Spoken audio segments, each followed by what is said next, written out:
Jazda s motorovým vozidlom pod vplyvom alkoholu patrí k najnebezpečnejším porušeniam pravidiel cestnej premávky. Dopravné nehody, pri ktorých je jednou z príčin alkohol, majú spravidla najťažšie následky na životoch, zdraví alebo na majetku.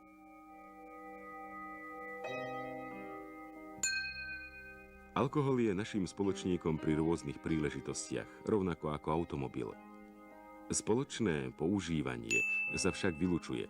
V opačnom prípade sa končí pri najmenšom nepríjemne. Napríklad oslava s priateľmi takmer vždy znamená dlhšie popíjanie. Aj keď na druhý deň ráno čakajú viacerých účastníkov oslavy práve vodičské povinnosti.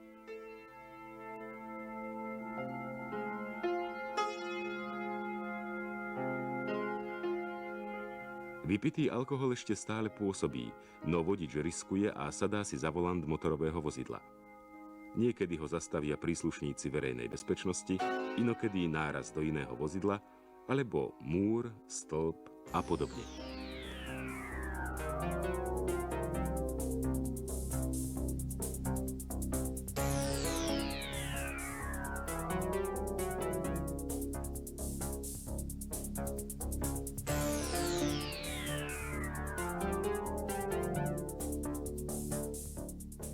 Pri každom zistení alkoholu nasleduje zadržanie vodičského preukazu, prípadne jeho odňatie pre stratu spoľahlivosti na vedenie motorových vozidiel. A bez tejto ružovej knižky vodič nemôže beztrestne sadnúť za volant. Stále sa však nájdu jednotlivci, pre ktorých ani toto opatrenie nie je dostatočnou výstrahou a poučením. A opäť sadajú za volant s alkoholom v krvi a bez vodičského preukazu. A tak nebezpečnosť konania nezodpovedného vodiča stúpne.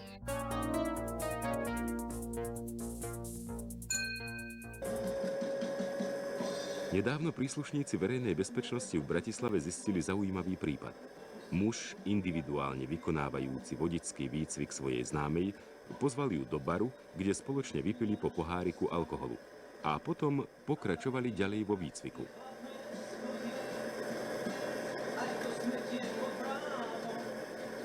To už nie je nezodpovednosť, ale hazard.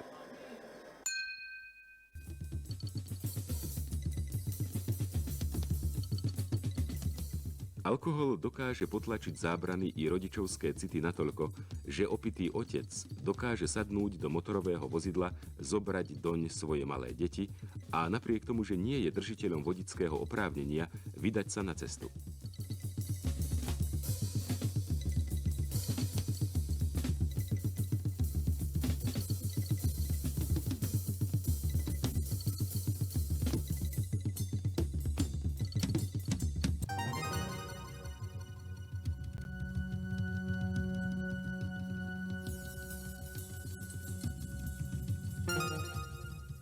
Alebo otec za volantom pod vplyvom alkoholu ukazuje svojim deťom, žiakom, ako sa uteká pred zodpovednosťou v podobe prenasledujúceho vozidla verejnej bezpečnosti, dokonca sa toto vozidlo snaží vytlačiť z vozovky.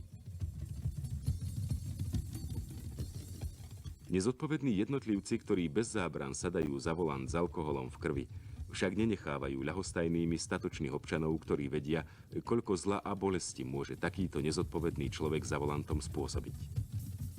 Čoraz viac je občanov, ktorí upozorňujú príslušníkov verejnej bezpečnosti na opitých vodičov.